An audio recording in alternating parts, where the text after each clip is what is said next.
Ladies and gentlemen, welcome back to Obsessive Compulsive Gaming.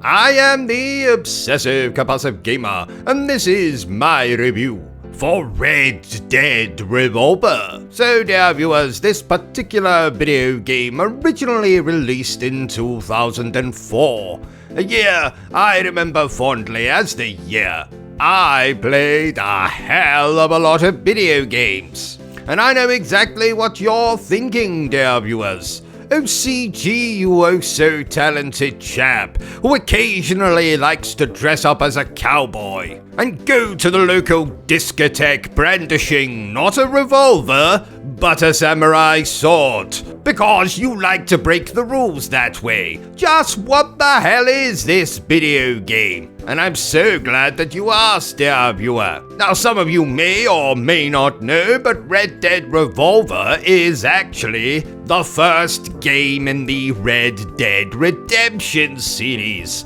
And just like those games, comes to us from those oh so talented bastards at Rockstar Games. This game takes place in the 1880s during the American frontier. We play as a character called Red, who happens to be a bounty hunter out for revenge after the murder of his parents. So let's not waste any bloody time. Let's review this Red Dead Revolver video game thingamajig the only way I know how, badly. So like those other games in the series, this is a third-person action-adventure type game thing. But whereas the other games are massive open-world affairs, I think I meant to say this is a much more linear affair, split up into stages. Though there is a nice little town we can explore, and one of the stages does take place in a kind of, sort of open area. And I must say, I really enjoy the stage nature of this game. Far less intimidating than the world you would find in Red Dead Redemption or Red Dead Redemption 2. Takes me back to a much simpler time on the PlayStation 2, when I mostly played video games to have a lot of fun, not for immersion and open worlds and activating fast travel points and all that other bollocks. And if I was to sum up Red Dead Revolver in one very simple sentence, I would say, it's a hell of a lot of fun. We get to, of course, shoot enemies with a myriad of firearms. We get to do some, albeit clunky, climbing and platforming. This was a PlayStation 2 game after all. There was a multiplayer mode of sorts, which I don't exactly know how that worked because I never got to experience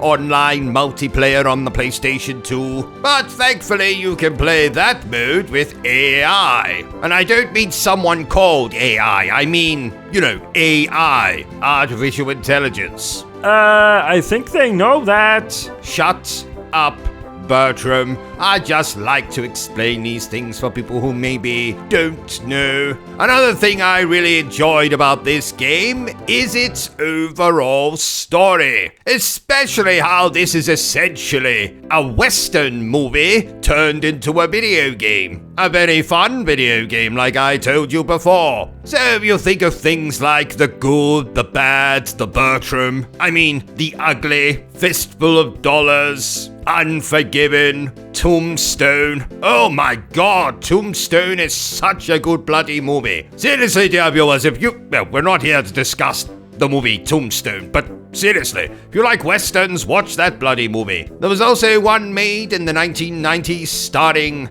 the best unshaved vagina, most glamorous actress, Sharon Stone. The Quick and the Dead, that was the name of that one. In fact, the story in this game very much reminded me of that movie. A tale of revenge, lots of double crossing. Something I should have mentioned is that rather unlike Red Dead Redemption, in which we just play as one character, or Red Dead Redemption 2, which, well, I suppose we play as two characters in that game, but in this game we actually play as 6. That's right, dear viewers, 6 characters, and they all have their own unique special abilities, but for the most part you'll be playing as Red, who I do believe is referenced in either Red Dead Redemption 1 or 2. I can't be absolutely certain on that. You can let me know in the comments down below if you know, dear viewer. But yes, really enjoy the story for this game. And best of all, it's not going to take you about 100 hours to finish. Yes, we can all appreciate that Red Dead Redemption 1 and 2 are bona fide masterpieces, more or less.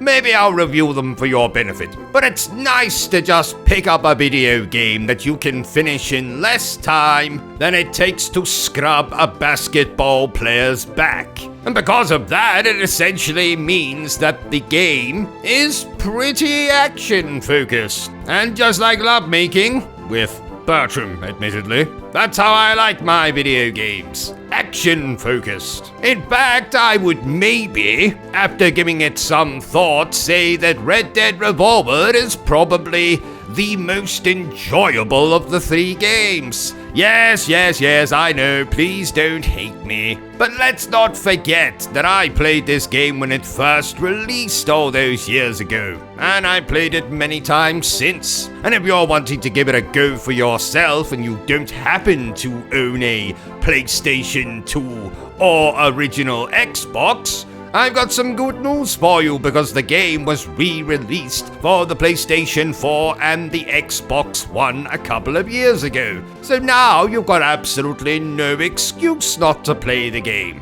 which I highly recommend that you do. Fantastic story, little bit of clunky climbing and platforming, but I can forgive that for such an old game. It's definitely more over the top than the other Red Dead games. There's tons of boss fights in this game, one of which is a big idiot that's strapped dynamite to himself. Another one I think is supposed to be a zombie that carries around a coffin like bloody Gungrave. There's another that's a bloody woman in a corset smoking a cigar. I mean, how unrealistic. Women don't smoke cigars. They eat them. Honestly, I can't say enough good things about this game, dear viewer, so I'm not going to. I'm going to leave you now and go off and maybe consider playing Red Dead Redemption 1, then maybe Red Dead Redemption 2. We'll just see how I'm feeling. But I'll leave you with this thought, dear viewers. Red Dead Revolver is splendid.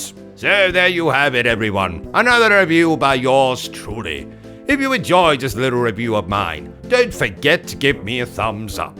If you haven't enjoyed it, well then feel free to give me a thumbs down.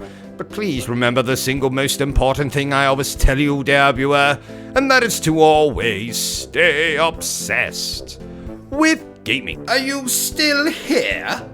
Oh, you must have really enjoyed this video then. In that case, you had better subscribe to the channel and check out our other content. Otherwise, you're a booby pants, and no one wants to be a booby pants.